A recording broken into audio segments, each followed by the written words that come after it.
Jesus had a hard on part 2. Let's go for it right now. All right, who's starting? Right, you need Terry for that one. Terry's not there. You need to keep that one for the next one. Because we'll just look at you. Right. Gotcha. But real quick before we get started, just out of curiosity, Kelly, if Jesus was here on earth, do you and Players Club was out in theaters, do you think he would watch it or do you think he would not? Just it's no right or wrong answer. It's just your own whatever. So one, no judgment. I've never seen Players Club. Okay, but just a movie like it doesn't have to be that specifically.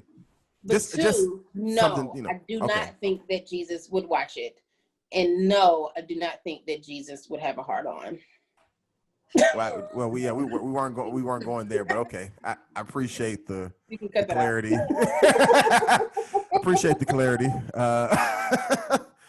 Okay, gotcha. All right, dope. Well, with that being said, welcome, ladies and gentlemen, to the First Baptist Church of the Preacher's Kids. Where the doors of the church are always open.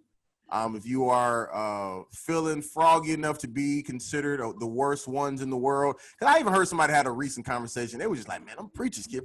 And of course, I don't know them. It was like a podcast or something, so I couldn't be like, "Hey, I got a podcast about preacher's kids," but they was really dogging us out. I'm not gonna lie to you. But nonetheless, here we are, the little demons ourselves. My name is Rudy Wilson. We got Kellie Lee. And of course, Janessa, Rowland, all of us, products of ATL. But they're still there. I'm, out west. But nonetheless, we're also preachers' kids, pastors' kids. We have daddies that are out here running congregations and have reputations to protect, and we fucking it up. All right. And it's the truth. They might as well know. They might as well know. All right. And maybe I'm the only one fucking it up. Maybe they're not, because I said it, so I can speak for myself. But nonetheless, people, at least everybody thinks we're screwing it up, and so we're here to talk about it. Now, of course, we know no matter how much any of us want to kind of admit it or not, we're all human, right? As far as us as the kids of the preachers, right? What I want to talk to you guys today about is when it comes down to your pastor fathers, right? They can even be, you can add your moms in if you want to, but it's more specifically about the preacher between the parents. I want to know what do you think that you know of, that you've seen with your own two eyes, like while they were in their, preacher phase of life, not when they were teenagers and whatever, like when they was, on the right path, if you will.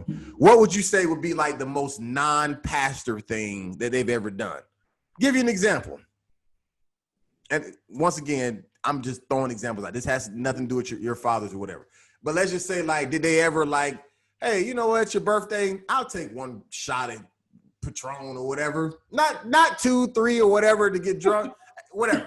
Or, hey, I'll go to this event with you to go see this rapper or something, or I'll, whatever. You know what I'm saying? Just something that if somebody's seen the pastor there or whatever, they're technically not doing anything wrong, if you will, but like people would be like, hold on, what pastor doing here? Let me, you know what I'm saying? Like, so like we can start, we'll start with Janessa, because Kelly said she always goes first. So we'll start with Janessa and work our way over.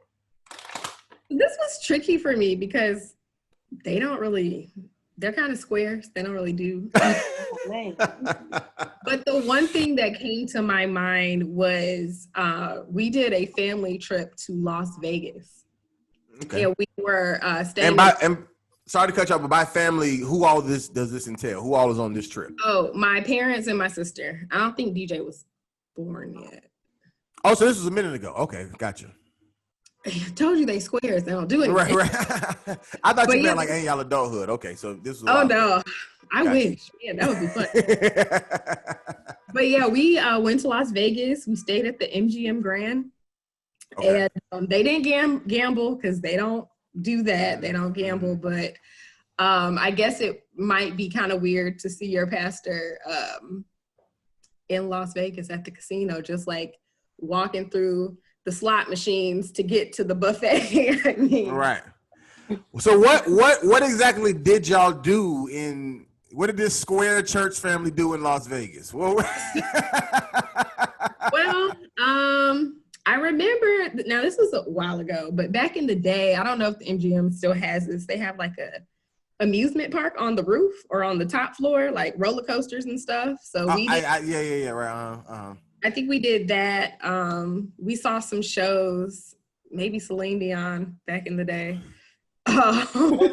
Y'all had a family trip. Y'all really had a family vacation to Vegas. It was like familyed out, you know. What all can we do while the sun is up? Okay, because when the sun go down, we are going to bed. All right. Yeah, like it was very, you know, family, children friendly. Gotcha. We went.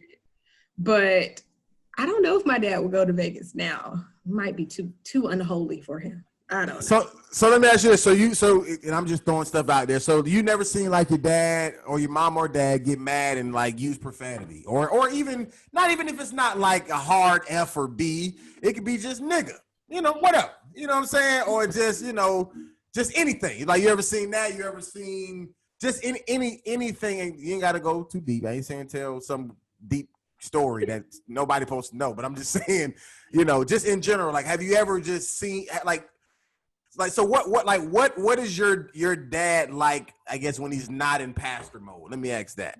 When he's not in you know, leading the flock. He lounges around. He watches like old school black and white TV shows. Old Dexter. Yeah, I would try to name some of them, but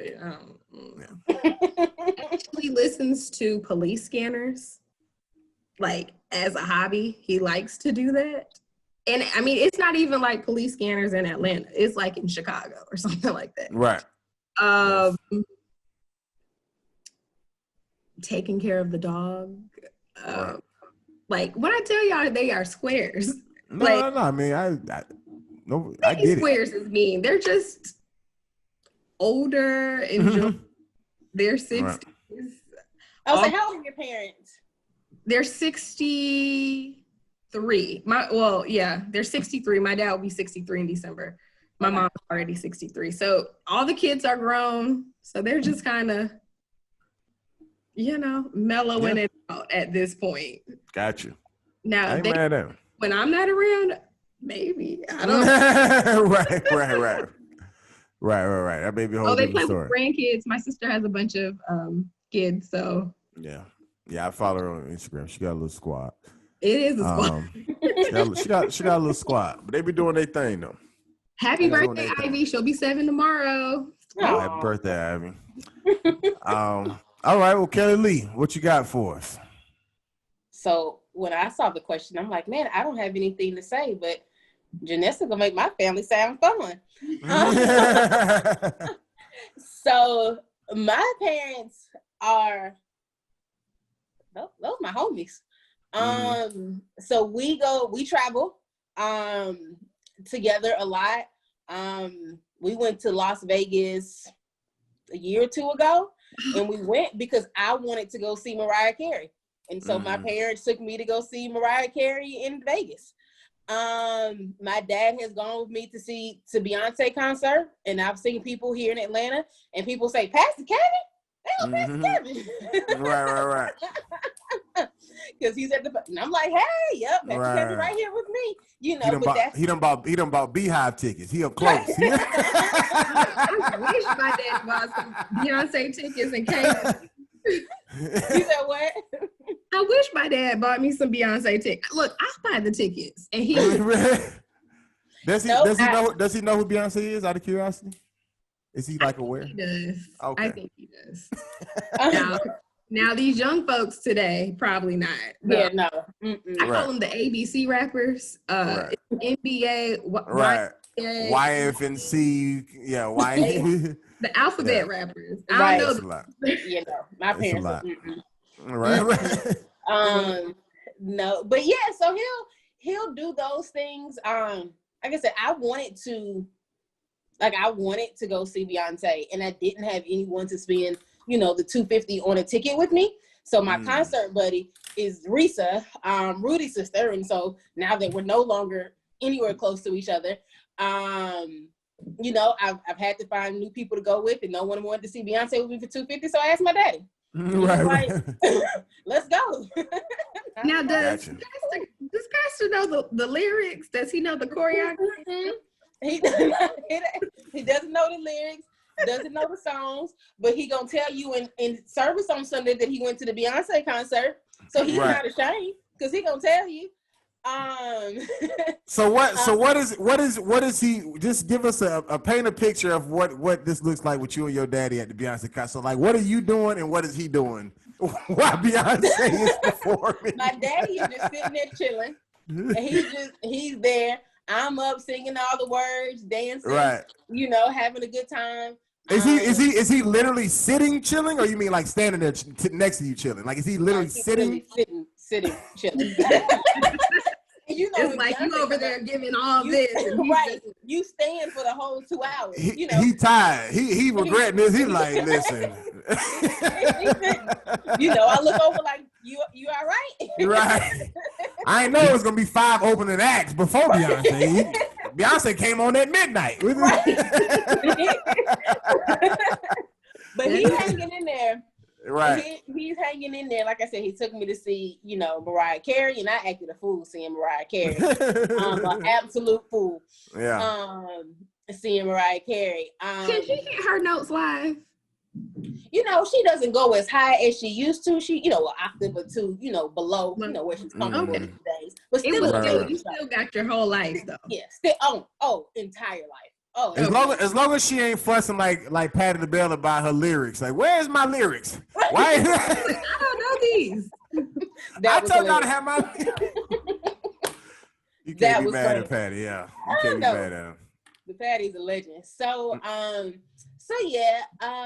As far as drinking, my parents don't really drink.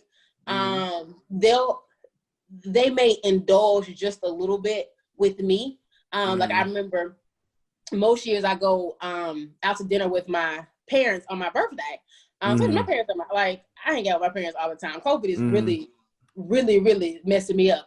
Gotcha. And so they'll let me, buy a bottle of champagne, pop bottles at the table. Now my daddy gonna push it over to my side of the, right. my side. Right. It has nothing to do with me, but they don't really, like I said, they don't drink. And so when we go out to eat on like a regular day, not at all. Don't even, Kelly, don't you order a drink because we can't have the saints coming by and is that an alcoholic beverage? And so no. As far as my father tries to keep up with the current television shows, and so some of them may have, intimate scenes or cursing or those type of things, and he'll watch it.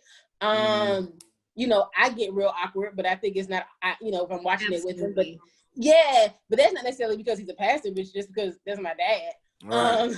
And it's just awkward. But he is. I think my father has, because he was a youth pastor. I think he's always, and he's a youth pastor at heart. He's a senior pastor now, but he is a youth pastor at heart. Listen, Berean had more songs than doggone Nick Jr. It was like, all right, it's time to tie. Running over. My favorite was when y'all did the "Wait Till You See My Praise" with the Yin Yang. Was it the Yin Yang Twins? The Yin Yang Twins, yes. I had the white tea song. We had and so that was all under my father's leadership. Like I said, because he's a youth pastor, he's always tried to stay hip, or relevant.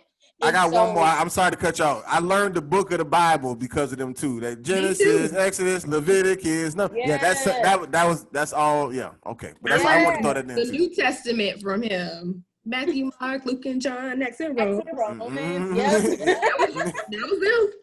I'm gonna have to send him this podcast so he can be quiet. Yeah. Thank you, Pastor Lee. We love you.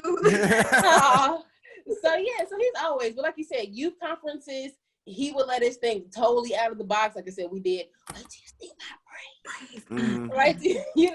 To wait till you see my and you let us put it on the show, And so my father has always, now, like I said, now all the new rappers, when I hear him make musical references from the pulpit now, is usually old school music. He doesn't know anymore. But my father has tried to be youthful, but at the end of the day, we call him Jesus Jr.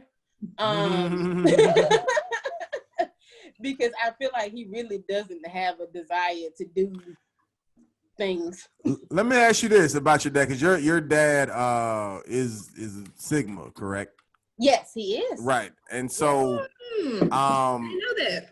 So when he was in college and doing like the whole pledge thing, whatever, like when he was in college, was he like pledging saved or whatever then, or was he just chilling back then? That's a good question. My father went to Langston University in Oklahoma, and my dad was Mr. Langston too. And so you have to, I guess he could have been extra saving Jesus. You know what I'm saying? Like, I don't know. Right. But when you think of, the homecoming king, queen, you think that they're indulged in some secularism. I don't know if that's a word, but something. But you know what? That's a conversation that I've never really had with my father.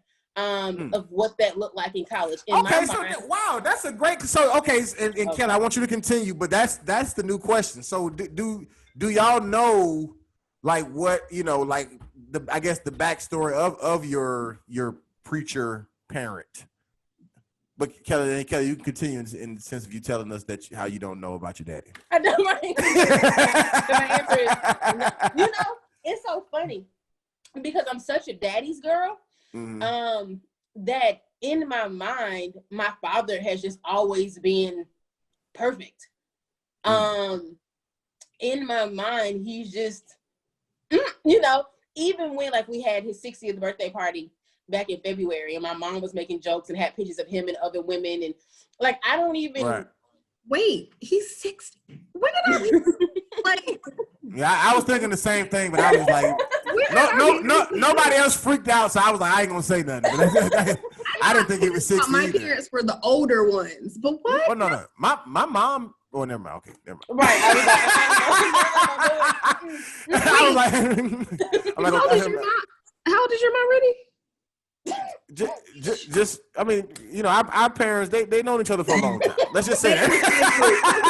They've known each other for a long time. It's the reason why we're God siblings. You know what I'm saying? That's all I'm saying.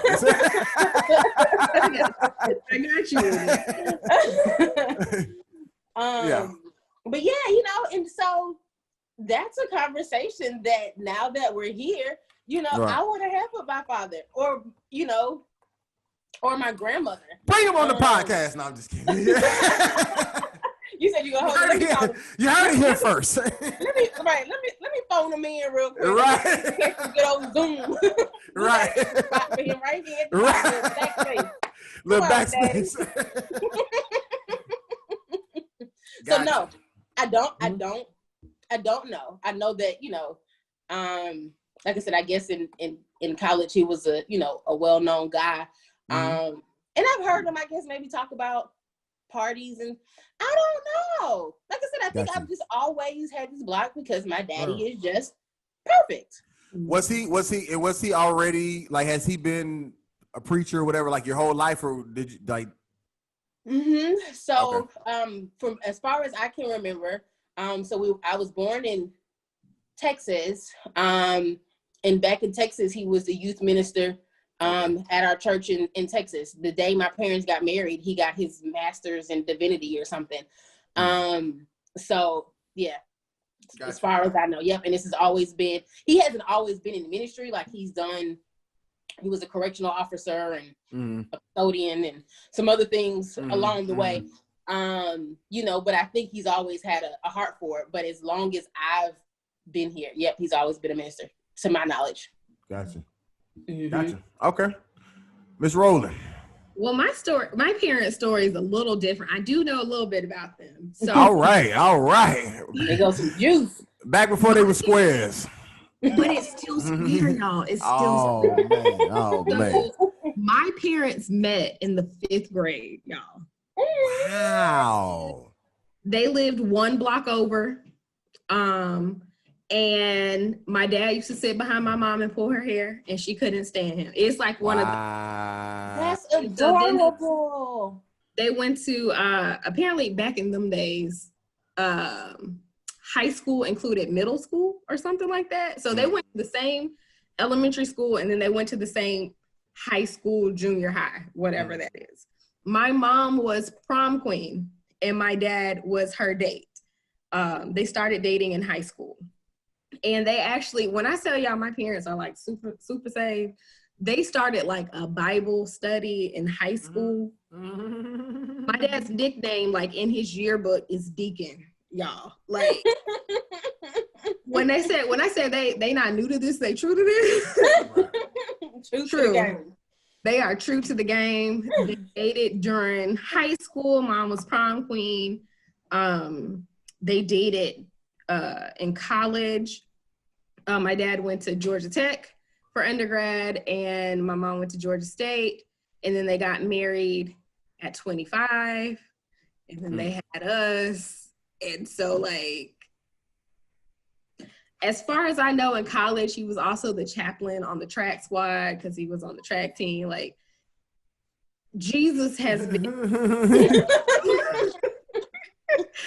Now, did he go to a party or two? I don't know. That's something I do want to ask. Right. I know my mom, when she was in college, she still lived at home.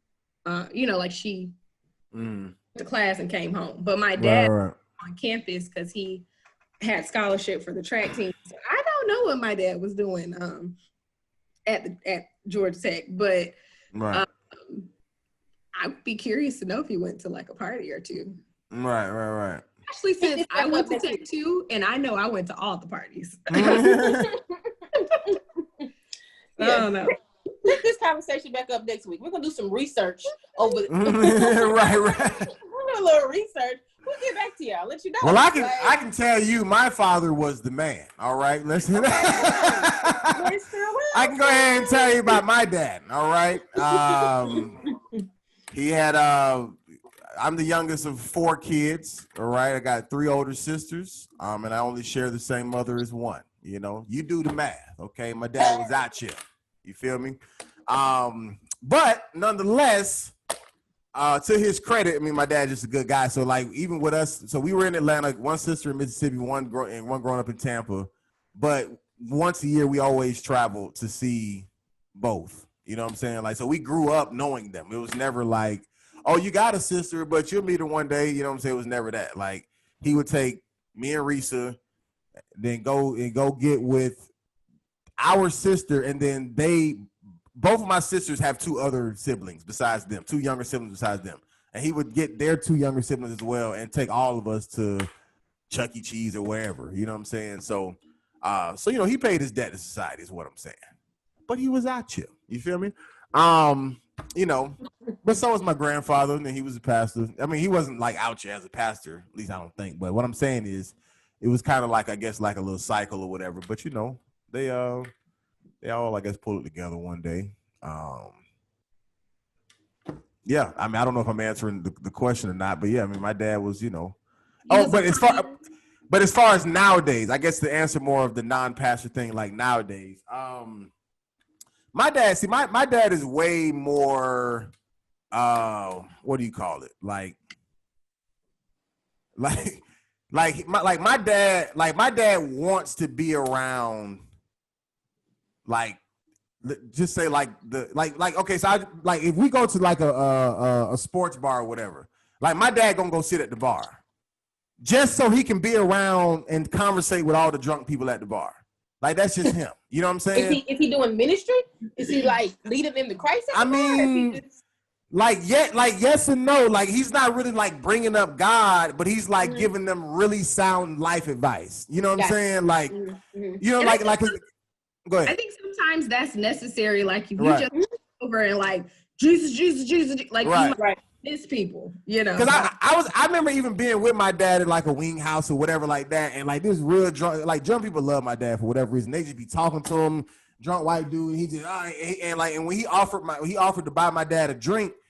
Once again, my dad never brought him. He was a pastor, nothing. He was just like, oh no, I'm good. He was like, man, why you don't drink? And my dad was like, man, every time I drink, man, I get in trouble, man. You know what I'm saying? Like I'm just cool. And he told him that as opposed to saying, well, I'm saved, and so because that man didn't want to hear that. Like he was already drunk out of his mind. He just appreciated the conversation he was getting. The beer got turned down, but there was no enforcement of who I am, whatever like that. I'm just being a genuine good person. Made sure he got home that night and he didn't drive, you know what I'm saying? Like, and that's just type of person my dad is. He doesn't drink, whatever. He don't smoke, nothing like that, but like if he go to a bar, he like granted, he's not going, I know I kind of made the reference a couple weeks ago, but he's not like going to strip clubs just because they got good wings, you know what I'm saying? Like he's not just pulling up on a strip club, but I'm saying if he goes to an establishment that just says sells liquor or whatever like that. Even when he comes to my comedy shows, he sits at the bar and he talks to the drunk people. That's just his thing. You know what I'm saying? I remember like when I was young and I was in high school, I had a cousin that was like rapping and stuff. And he had a performance that was at a nightclub. And my dad, like a group of the people went to support him. My dad went, seen the performance, and left or whatever. You know what I'm saying? And to him, I mean, he don't really be tripping. Like he didn't get there early enough to be partying before the performance. He didn't stay after the performance was over with. You know what I'm saying? He pulled up in time for the performance, watched it, showed his support, and then he just left, But that's just who he is. You know what I'm saying? Like he's not really, and which I guess I kind of get this from him, I guess, but like we're never really like controlled by our environment. You know what I'm saying? Like I'm gonna be me in any environment.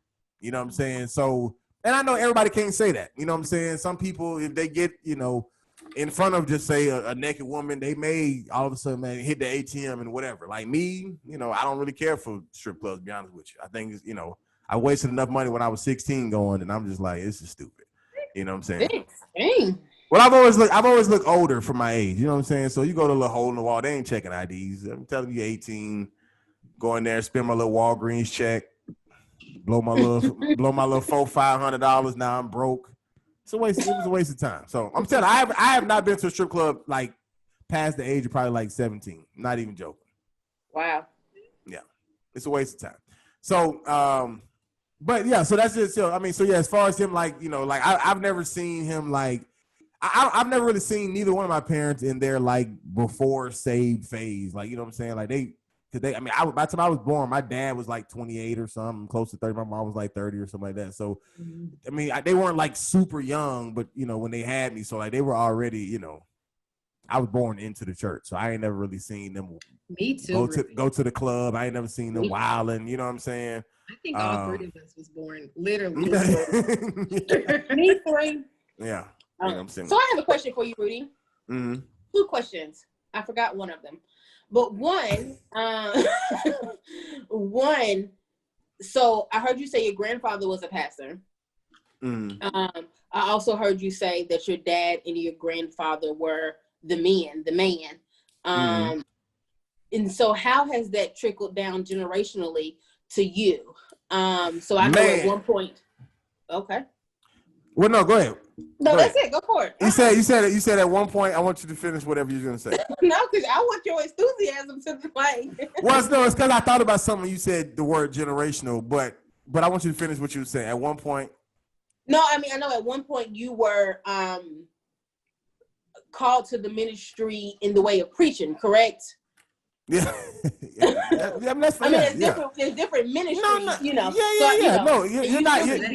Yeah. No, you're not incorrect. So, go ahead. I thought you were done. I'm sorry. So one point, so called to the ministry, preaching, and and then your interaction with the ladies, are you, the man as well, so just those two. Right. So in reference, I answer the ladies' question first. In reference to the ladies, believe it or not, like I'm not gonna say like I lacked confidence my whole life, But like I never thought like I was the ugliest person in the room, but I never thought I was the finest person. I'll just say that. You know what I'm saying? And so I've come to find out in later years when it didn't matter anymore, that way more people like me along the line in my living than I ever even known. You know what I'm saying? Like, but the thing about it is, I know so many women, or they're women now, who had crushes on you back in the day. But this is what I'm saying. But nobody told me. Is my whole point. That's like, it doesn't matter what setting, whether it was church, school, anything, like any setting I've ever been in, I have all these people come back and say, man, you know how many people like, and I'm just like, well, why didn't y'all say something then? It doesn't matter now. You know what I'm saying? Like, it's too late. You know what I'm saying? Everybody loves Rudy. But what I'm saying is, but I don't know if that's just because I'm just a humble person. I don't know. But I never, once again, I never thought I was ugly. I never looked in the mirror and had self-esteem issues and was just like, you know what I'm saying? But at the same time, I never, ever thought like people were like having conversations about me. You know what I'm saying? So I would say like I definitely had my like, you know, fair share just throughout life. But, you know, because I mean, I lost my virginity when I was like 16. So, I mean, I didn't start like super late, but super early. But it, you know, just say between then and now, I mean, I'm at what would be, I would probably say a reasonable amount for a man, you know what I'm saying? Because I mean, I know I have friends who are well in the hundreds and 200s and, you know, all that one, you know, so I'm, you know, I'm not there, but at the same time, you know, I'm not innocent. So, so that's that is in reference to like the women. Like, I mean, was I tall back in the day? You played football. Well, I'm still tall now. I didn't shrink. There are so many people that had crush on you, and that's just blowing my mind right now. But what I'm saying is, for some reason, I really feel like, and I'm not even joking when I say, I really feel like people are intimidated of me for some reason, because like all my life I've always like been in places from a child to an adult. I could just be in Walmart or anything, whether it's a setting, whether I know people or strangers, and people are always just looking at me. I don't know why. People just look at me. They're just looking. But nobody is ever saying anything to me. You know what I'm saying? And I think that translated even when it came down to women. Like, because believe it or not, majority of the women who I encountered with, majority of them approach me. It was very rare that it was me approaching a woman. And it's not because I'm a pimp or whatever, but I didn't think they wanted me. You know what I'm saying? So I just kind of only engaged with people who I felt like gave me, oh, okay, I saw that look. Okay, I know what that means. But if you just like, you know, but like I'll talk to women and they'll be having like their head down and stuff. So I'm thinking, okay, maybe they don't like me. I don't know, that's being shy or whatever. You know, I'm not reading that. Like I'm missing it. So, but that's as far as the women. So the preaching thing, so the reason why I laughed when you said like the whole like call to the preach thing, whatever, because preaching is something that, believe it or not, I mean, I never technically stopped doing, you know what I'm saying? But you just don't really get invited when you say motherfucker on the internet, you know what I'm saying? So, you feel what I'm saying? The worst ones. Right? You feel what I'm saying? So, I mean, that's just me being real. You feel what I'm saying? Like, so two things. Number one, I have the gift of being able to stand in front of any audience in any setting and being able to either entertain or get a point across. Didn't know I had it. Don't even like being the center of attention. Don't really even like being in front of people. But that's just a God-given gift that I have. So with that being said, I can do public speaking. I can preach. I can also do comedy and, you know, many other things. So the point that I'm making is that when I was, I guess, allowed to preach, I never like was called like to the ministry. I never got ordained as a minister. I never, you know, took any type of like titles or whatever. I literally was preaching. You know what I'm saying? But when you are a good preacher, then people definitely try to then put the label on you. You know what I'm saying? People nickname you bishop, and you know, and then people try to, you know, different churches tried to make me minister and whatever, you know, like because I have the gift to preach. You know what I'm saying? And once again, I still do, but nobody cares right now because you know what I'm saying? Would your dad let you preach at his church right now? I believe so. Yeah. He would. He would because he knows me. Like because even when I was preaching, like I preached a sermon. I've always been radical, if you will. Like I preached a sermon and I played unedited versions of like hip hop music, whatever, like during my sermon, and everybody was like, "Hey, that's not they cussing," you know what I'm saying? And I was making a point, so you know what I'm saying. So like my dad knows, like if I'm doing something like that, I'm never just doing something to be doing it. You know what I'm saying? He just knows me, but I have not asked or anything like since I've been doing comedy. But at the same time, me knowing him, I my answer to your question, I do think so, but I technically have never asked. I don't know. But I never got into preaching.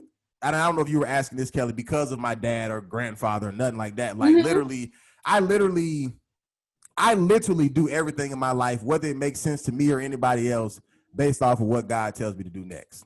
And my mom had kind of like a hard time dealing with me, like doing like the whole comedy thing because, people seeing me curse or whatever, blah, blah, blah, but I had to explain to her, I'm like, whether you believe it or not, the same God that told me to preach, same God that told me to do comedy. I never grew up wanting to be a comedian. I didn't know nothing, this wasn't a thing. You feel what I'm saying? People really are, they it's hard for people to fathom, like, well, why would neither do I. You feel what I'm saying? I don't understand like the reason I'm even in LA, the reason I even joined the Army in the first place, like all of these things that I've done literally was like, okay, God, do this next. Quit this job. Okay, now do this next. Do this. And then I don't be knowing what is coming with it. And then all of a sudden, once I get there, it makes all the sense in the world. And it just keeps lining up step by step. So yeah, I mean, like, I guess I'm kind of in a position when it comes down to like the whole preaching and now doing comedy, whatever like that. This will be my closing statement for this whole thing, because I don't know if this is the question being asked, but I feel like maybe it's the elephant in the room. There has never been a time in my life that I was not a sinner. Okay, I got saved at the age of 6 years old, knowingly saved, consciously. Got baptized, so on and so forth. I got rebaptized when I was like 20 something, whatever like that, just because of my own self-conscious, saying, you know what, I was 6 years old, maybe I didn't know, let's be sure. But that wasn't me getting saved again, just literally the baptism part, right? When I was preaching, right? Now, I did a good job hiding even before I was preaching, did an even better job hiding while I was preaching. While I was preaching, I was sinning. No matter how hard I tried not to, you know what I'm saying? Like there was times when I was preaching, like for the first year or some change, like I was abstinent. I was good. Horny a lot of times, definitely got a hard on, keyword, right? But, but never did anything, right? Get to a position where I almost did something. Boom. Now that strikes something in you. Now you feeling things that you never felt before. Because it's one thing to not feel a woman's, touch for like so long. As long as you keep that streak going, that's easy to keep going. The moment you feel a touch, you're gonna go overboard. And it wasn't just with women. I mean, I've sinned in other ways. I mean, lied, stole, whatever. But I don't know if I stole, but I'm just making up stuff. But the point, I didn't steal. But the point that I'm making is that, but nobody saw that stuff. So back then, I was anointed because nobody saw what I was doing behind the scenes. All they saw was me preaching and stuff, and they was like, "Oh yeah, that boy, that's the next TD Jakes right there. That's But now I'm like, now I'm actually doing way less than I was even doing then, like way less as a whole, living a much Christ-like life now, but now that people can see what I do and they don't agree with it, now I'm no longer anointed. Now I'm backsliding. But how am I backsliding if I was never for it in the first place? I've been sinning this whole time. It's just a matter of, because perception is reality. What I show you on Instagram is what you're going to believe. If I show you I drive a Mercedes-Benz, you're going to think I drive a Mercedes-Benz. If I show you that I'm never sinning, you're going to believe I'm never sinning. But if I show you that I sin, now I'm not anointed no more. Because I think it's hard for people. And so I guess, when I think about the purpose of the podcast, in bringing preachers' kids, is that because preachers are supposed to be this moral, ethical standard of what life should look like. So even in the conversation where we talk about these non-pastor things, Janessa's father or parents, may be square because they're square, or they may be, this is the way that or that we honor the Lord. We don't, right. But at the same time, to argue against what you're saying, and I'm not pinning anything on. But before you make your point, but we're not with anybody 100% of the time. Now, granted, I'm not saying my godparents are wild and on the low. What I'm saying is that we are not with anybody 100% of the time. You feel what I'm saying? And so what I'm saying is that the point that I'm making, and I don't know if this is where you're going, but the point that I'm making is that is it what you can see that determines, I guess where you're at in your walk or whatever like that, or is it based off of what I'm actually doing, whether you see me or not? I mean, well, of course, I think it's based on what you're actually doing, because it's really between you and God and not between you and people. We all sin, as perfect as I think my parents are, as square in Janessa's words as her parents made, we all sin. We all do something fall short of the glory of God. We all do. I think, like I said, I just think that my point was that because preachers or pastors, are expected to act in a certain way. Now I forgot my point. I'm sorry. Well, and I don't remember my point, but I think it is. Sorry, somebody calling me. I think it is hard for people to see when they sin. Like I said, and so they're quick to judge. They're quick to write. You're no longer anointed because you do this. I've only really shown people. I've only really shown. Sorry, this might, and I put on Do Not Disturb. I've only really shown people. Well, I sent out the first promo for the thing. Where I was talking about stuff, and then Terry in the background lights a cigarette. Right. I don't notice it. Right. And most of the people in my peer group said nothing about it. Right. The over 45, 50 crowd said, "Did he just light a cigarette?" Right. I thought we were talking about preacher's kid, because again, there's this expectation, which is where you get the worst ones, because I didn't choose to be a preacher's kid, so why is this expectation on me? This is the way that my father chose to live his life, and I respect that and I understand that, but I don't choose to like to be a preacher's kid, and so for you to expect me, to now also be this moral, ethical standard, of what, life should look like, and sin and non-sin or whatever, isn't fair to me, which is why I think a lot of us rebel and do the opposite. Right. Because you're not going to put me in this box, and make me feel like, I know at least me and Janessa, like I said, Rudy, you've always said that you've been kind of, whatever, but make me feel like, I can't do this, I can't say this, I can't, whatever.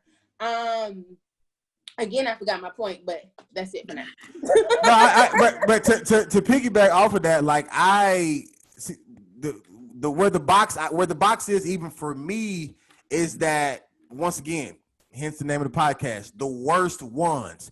So that's to say that, like, you got Christians who are bad, but then the preacher's kids are the worst ones. You feel what I'm saying? And what I'm saying is, like, it's not an accurate statement. You feel what I'm saying? Because for one, let's take 3 preacher's kids sitting right here. We're all degreed up and successful. You know what I'm saying? Like, we're doing okay. You feel what I'm saying? Will everybody in that 45 and up crowd who tripped about the cigarette agree with my mouth? Maybe not. But guess what? But guess what?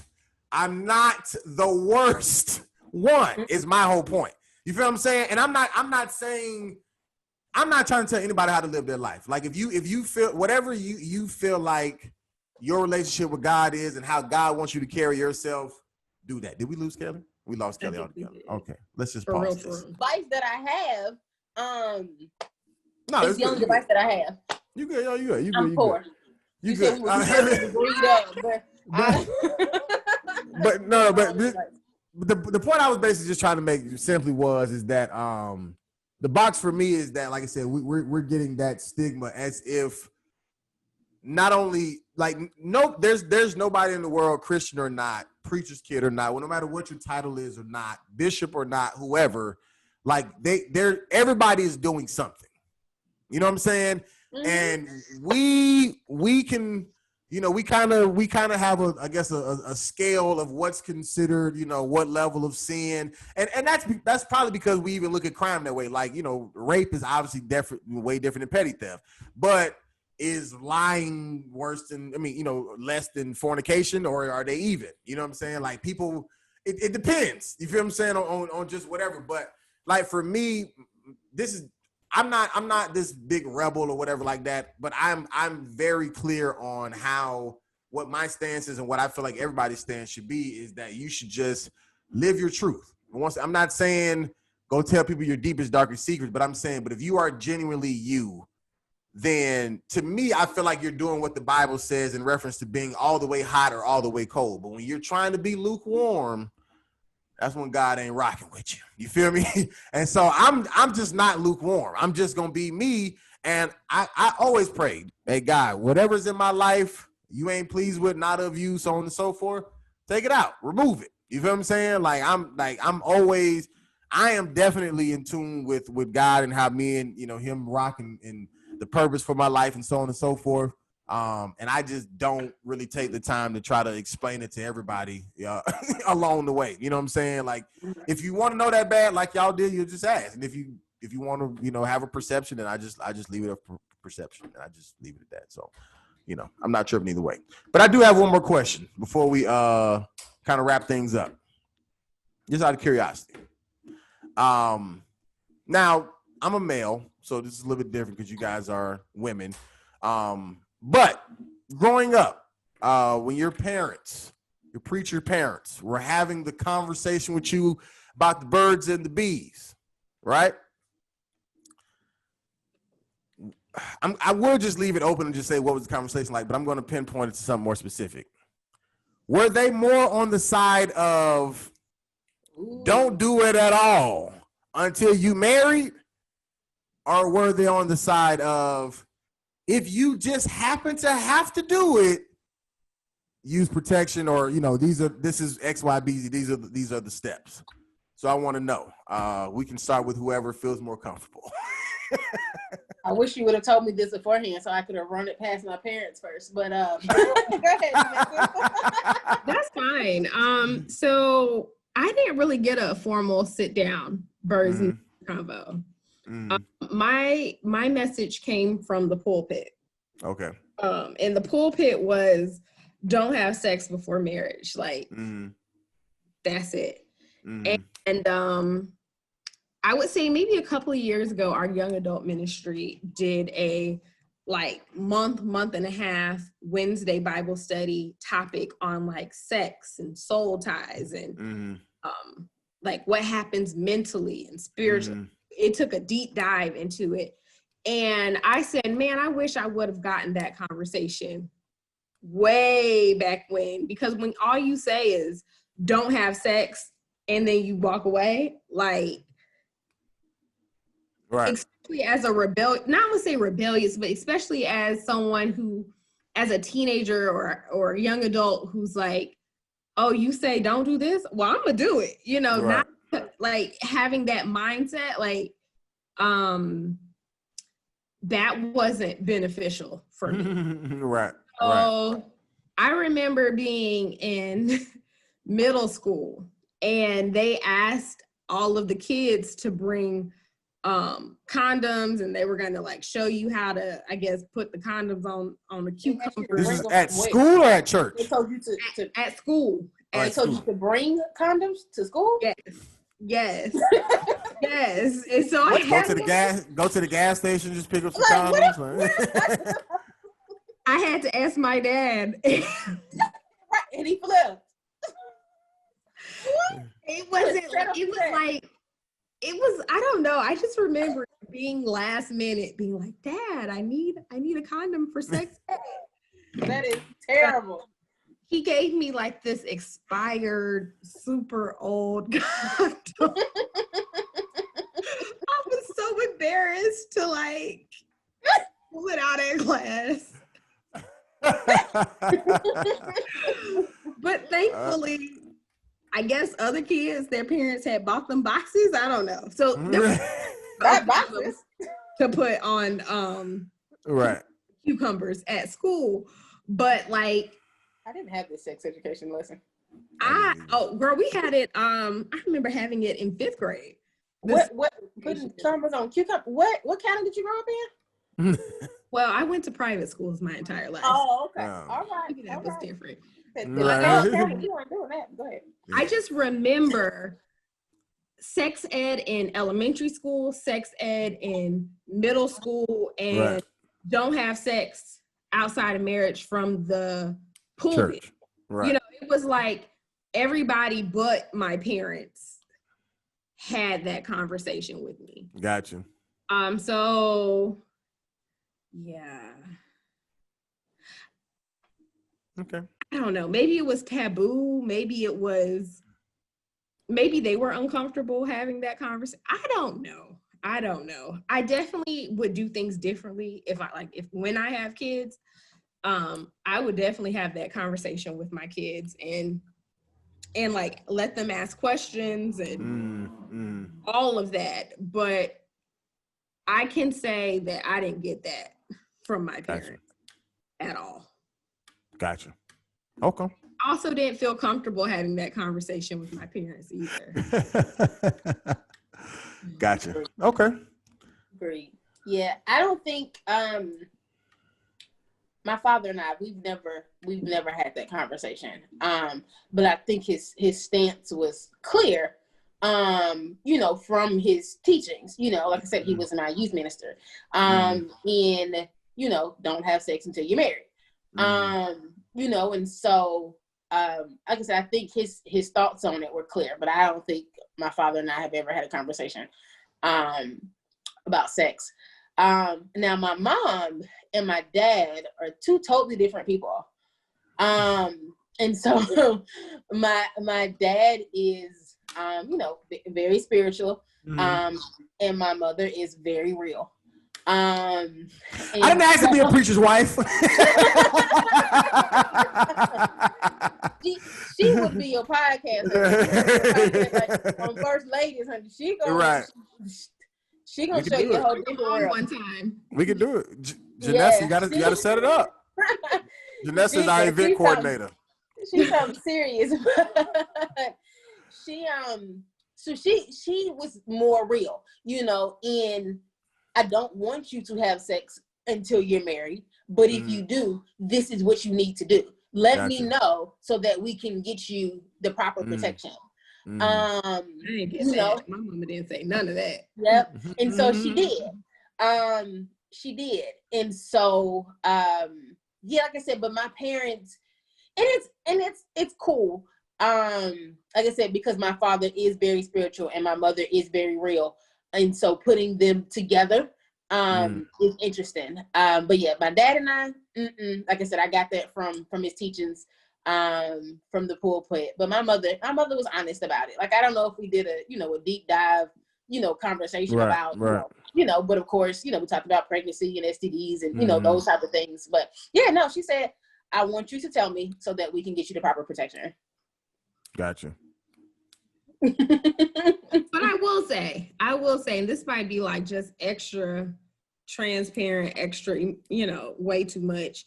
But like when I was going through that period of getting a period, like my first period and whatever, I mean, my mom was in the hospital fighting for her life, delivering my brother. So the timing may have not added up.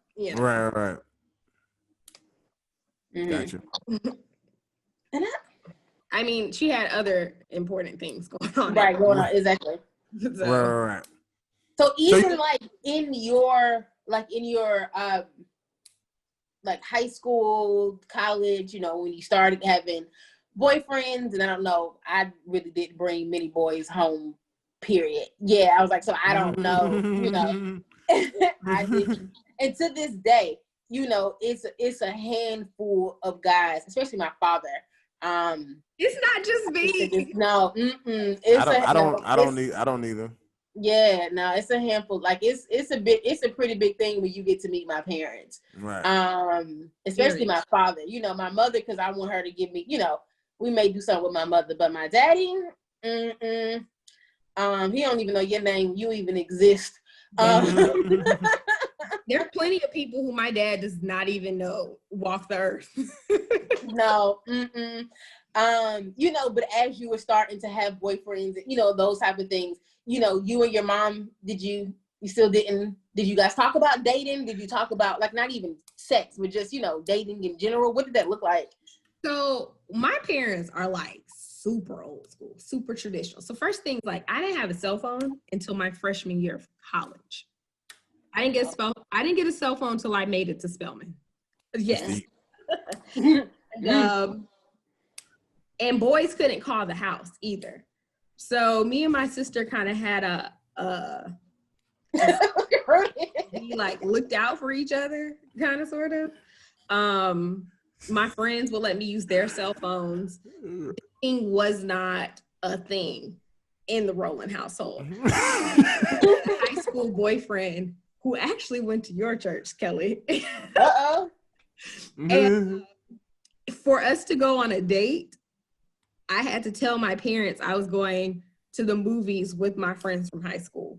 And they came and they sat like at the front of the movie. Right. They, as in your parents? No, my friends. No, the friends. I was like, they as in your parents? Okay. Mm-hmm. Oh, no. They sat in the front so me and the guy could sit in the back. Right. And, like, and even then, I still didn't tell my parents, like, oh, this is a boyfriend. And of course, also say, like, when I look back at it, high school boyfriend, we can call him a boyfriend, but like when you don't have a job and is it really a relationship? Right. But anywho, that's here. You know, but I also, so telling my parents about boys, or if I'm talking to someone, like, I was scared to tell them, and boys were scared of my parents as well, like terrified of my parents as well. So that didn't really, we didn't have those type of conversations. As far as me and my sister knew, boys didn't exist. And they were just there. They were over there, and we were over there, and we did not coexist together. And even now, like you said, Kelly, I don't, even in college when I would date or whatever, I rarely brought anybody home to my parents. Like the guy I'm with now, I told my parents because I really like him, but that was a big step for me. Oh, wow. Bring anybody home, you know what I'm saying? Right. Like, I'm not like, hey mom, I'm talking to you, want to talk, let's face it. Right. Terrell want to say hi. I want to talk to him. He just want to sit like right. That happened in my household. So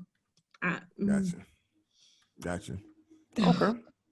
Well, for me, real quick, I mean, so my dad, I don't think me and my dad ever had like an official conversation. I'm not even sure what we talked about in reference to that. Oh,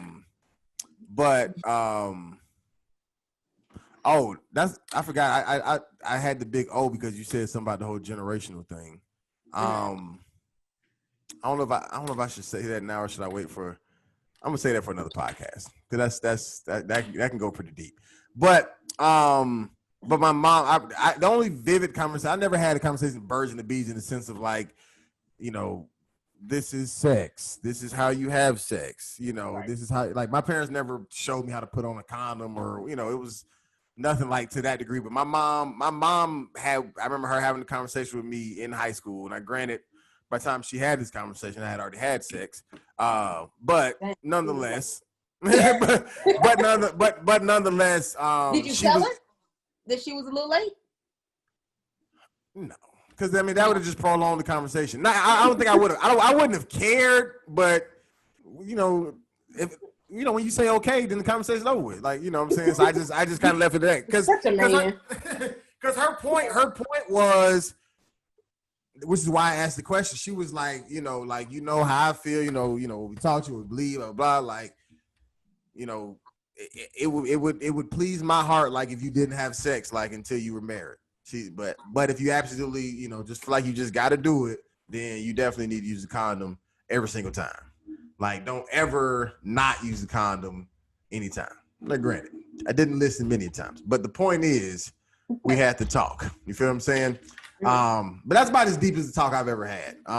Believe it or not, I mean, I don't know. I've just always just learned off experience, but I've never really made like too many like unwise decisions that could just like, I don't know, ruin my life to that degree. But yeah, I don't know. I just kind of just, I don't know. I don't even really know how I learned about sex like that. Maybe, a little porn here and there when you're younger, sneak and watch porn, watch, I don't know. I never had like an exact moment. I never had a sex ed class. I don't know. I just, watch movies. And I'm trying to think. I got to write a list of questions I had to ask my parents after this podcast. I don't remember. I remember sex ed, but I don't remember going to sex ed. They have those waivers for you to like sign your kids out so they don't have to participate. Like, I wonder if my parents did. Like, did I go to sex ed? I don't. Yeah. I don't recall that in life. I remember like, and I don't know if it was like a whole course, but I remember like people coming in and talking to us about like crabs and STDs and showing like, like in health class, they show a picture of the cauliflower on the penis type, but I've seen like that, but I've never gotten like put the condom on the cucumber and then insert inside the, I never got none of that. Like it was, Maybe it was my school, because not only did we have like the demonstrations, we also had the baby experiment where you had a 5-pound bag of sugar and you had I wanted to do that. Yeah, I seen it. Yeah, I seen it on Smart Guy. You got to dress it up and you got to name it and you had to like take care of it all the time. Right. In 6th grade. And it was like something you look forward to was the sugar experiment or whatever. Yeah. I've only seen that in movies and on TV, like the sugar or the egg that they had to take care of and not break the egg. Nope, didn't have any of that. What a boring. That sounds like fun. I mean, I feel like that might be counterproductive. Because that make like if people are looking forward to the sugar experiment, they be like, "Yo, let's have a real baby. Let's do this." Right. Like, this was fun. We already know how to. And we raised the sugar in 6th grade. My sister is 2.5 years older than me, and we went to the same school. So, like, I got to see the sugar baby experiment. Right. The 4th or 3rd grade. So I was like, yeah, the sugar baby. Right. We're going to be lit. Gotcha. All right, I even remember my sugar baby's name, which was a horrible name. What was it? It was Tulani or Tulani, like Tolani. I named it after a street near my house. And it wasn't until I was older that the street actually was like 2. And then the street name was like Laney. Like, to get you gotta come this way. But I named my sugar baby Tulane. Lord have mercy. Did you have a baby daddy? No, I don't think so. I think you was just a single parent. Everybody was single. Everybody was a single parent. Yeah, I think this was a single parent. Was this a Christian private school that you attended? No. No, actually, my brother is the only one who went to like a religious type of private school. Me and Jessica both went to very liberal private schools. I can imagine y'all like school supply list. They're like, we need condoms, bags of sugar, cucumbers. What about pencils? No, we're good. It's cucumbers. What? Lord have mercy. Only DJ made it to a religious school. The rest of us. My parents tried. They tried. I threw a fit. Like, not doing it. Private school. To put me in a Christian private school. They tried. I threw a fit. Yeah. I went to private school until first grade. Well, through first grade. From second grade on is when I started public school and went on from there. But yeah, we was in a little Christian academy when we was younger. I would. Shout out Maranatha Christian Academy. Not They still open. Wherever they may be, you know. It was a little Well, I would say my brother went to a Catholic private school. Gotcha. It wasn't even Christian. Yeah. It was Catholic. Wow. Your brother he's gonna be on Sister Act 3.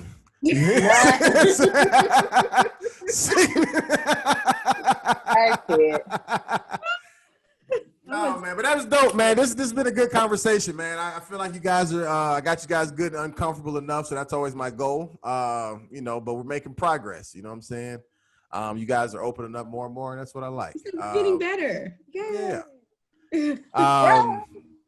So let's do our plugs and stuff. We can start with you, Janessa. Your Instagram at JRiana, JRIANA_. And I have come around and I will follow you, or you can follow me. And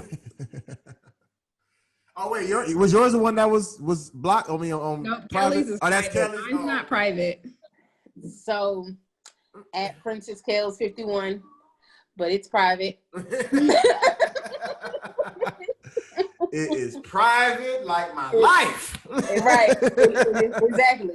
You know, because usually I don't post much, but sometimes, you know, I have a night of fun and, you know, live or not. I don't even do live on my story, you know, right. Gets a little lit, you know, right. So it's private.